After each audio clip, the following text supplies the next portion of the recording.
మనం కాకతీయ టాపిక్‌లో ఉన్నాం కదా! కాకతీయ టాపిక్‌లో ఆర్థిక వ్యవస్థ గురించి చూద్దాం.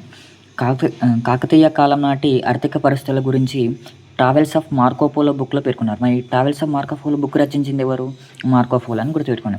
అయితే కాకతీయుల సంపద గురించి ఏ బుక్‌లో పేర్కొన్నారంటే 'వండర్స్ ఆఫ్ ది ఈస్ట్' అని బుక్‌లో పేర్కొన్నారంట. మరి ఈ బుక్ రచించింది ఎవరు?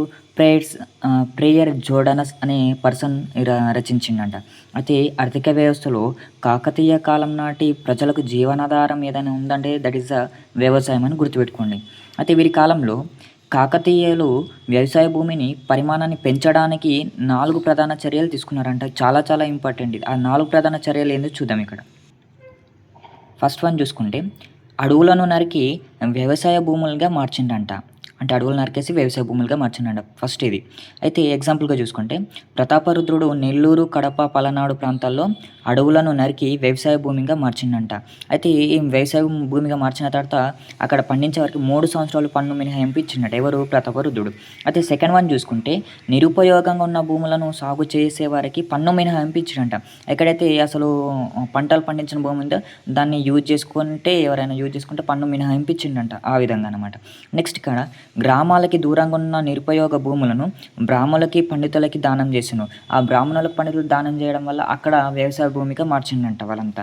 నెక్స్ట్ ఇక్కడ చూసుకుంటే రాజ్యంలో ఉన్న రాజు భూమి ఉంటుంది కదా, దాంట్లో రాజు భూమి అతను ఒక్కడే పండించలేడు. కాకపోతే అక్కడ ఉన్న ప్రజలకి కౌలు ఇచ్చి సగం ఆదాయం తీసుకునేవాడంట. అంటే అక్కడ ఆ భూమి కూడా ఏ భూమిగా మార్చిండంటే మన వ్యవసాయ భూమిగా మార్చిండు. అంటే సాగు చేసే భూమిగా మార్చిండంట. అయితే దీనినే మనం ఏమంటున్నామంటే ఆడపగట్లు అంటున్నామంట. ఇది చాలా చాలా ఇంపార్టెంట్. కాకతీయ కాలంలో వ్యవసాయ భూమిని పరిమాణాన్ని పెంచడానికి వీళ్ళు 4 ప్రధాన చర్యలు తీసుకున్నారంటే అవి ఇవే అని గుర్తుపెట్టుకోండి. అయితే వీళ్ళ యొక్క భూమి శిస్తు చూడండి, దీన్ని మనం అరి అంటాం. దీన్ని ట్యాక్స్, భూమి శిస్తుని మనం అరి అంటున్నాం. అయితే ఇది 2 రూపంలో ఉంది, ధన రూపం, ధాన్య రూపం.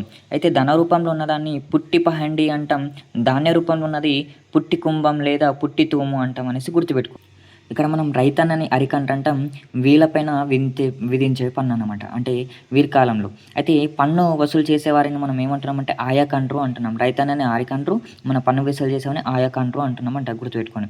అయితే ఒక్క పుట్టి ఈక్వల్ టు ఒక తూము అంటే 1/20% అన్నమాట. ఒక తూములో 5% అన్నమాట, అది గుర్తుపెట్టుకోండి. అయితే ఇక్కడ నోట్ చూసుకుంటే ఒక పుట్టి అంటే ఎన్ని తూములు అంటే 20 తూములు, ఒక పుట్టి అంటే 80 కుంచాలు, ఒక తూము అంటే 4 కుంచాలు అనేసి గుర్తుపెట్టుకోండి. అయితే ఇక్కడ మాగాణి పంటపై వేసే మనం అరి అంటే పన్నుని మనం ఏమంటున్నామంటే పరాల్ లేదా మరక అంటున్నామంట. అయితే మిట్ట పంటపై వేసే పన్నుని మనం మిట్ట పంటపై వేసే అరిని ఏమంటున్నామంటే పంగం అంటున్నాం. ఏమంటున్నాం? పంగం అని గుర్తుపెట్టుకోండి. వీరి కాలంలో ప్రధాన పంట ఏదైనా ఉందంటే అది వరి అని గుర్తుపెట్టుకోండి, చాలా ఇంపార్టెంట్. వీరి కాలంలో వాణిజ్య పంటలు చెరుకు, కొబ్బరి, మామిడి ఇలా ఎక్సెట్రా చాలా ఉన్నాయి, గుర్తుపెట్టుకోండి. అయితే చెరుకు అనేది ఏదైతే ఉందో ప్రతి గ్రామంలో బెల్లం బట్టి ఉండేదంట. చెరుకున్న పండించే ప్లేస్ ప్రతి గ్రామంలో బెల్లం బట్టి ఉండేదంట. అయితే వీరి కాలంలో పశువులు బాగా ఉండేవి, పాలు, పెరుగు, నెయ్యి బాగా లభించేవి అని గుర్తుపెట్టుకోండి. అంటే వీరి కాలంలో పశువులు బాగుండేవి లేవని క్వశ్చన్ అడుగుతారు, ఉండేవని గుర్తుపెట్టుకోండి. అయితే వీళ్ళకి ఆర్థిక వ్యవస్థనం కదా, వీళ్ళ యొక్క కైన్స్ చూసుకుంటే బంగారు నాణ్యాలు, దీనిని మనం మాడ, గద్దెనం, నిష్కంఠం, దీనిపైన వరాహ చిహ్నం ఉందని గుర్తుపెట్టుకోండి అందుకని. అలాగే నెక్స్ట్ వెండి నాణ్యాలు మనం ఏమంటున్నాం? రూకా అంటున్నాం, రూకా అంటారంట. నెక్స్ట్ వీరి కాలంలో రాగి నాణ్యాలు కూడా ఉండే, ఆ రాగి నాణ్యాలు కూడా కైన్స్ వేయించంట.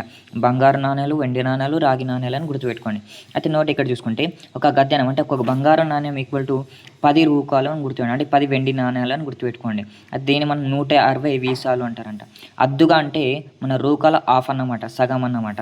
పాతుక అంటే రూకాల 1/4 అని గుర్తుపెట్టుకోండి. పరక అంటే రూకాలో 1/8 అనమాట. ఒక రూక ఈక్వల్ టు ఎంత అంటే 16 వీసాలు అనేసి గుర్తుపెట్టుకోండి. ఇది కైన్స్ యొక్క సంబంధించింది. దీంట్లో నుంచి కూడా చాలా టైమ్స్ బిట్ అడిగిండు.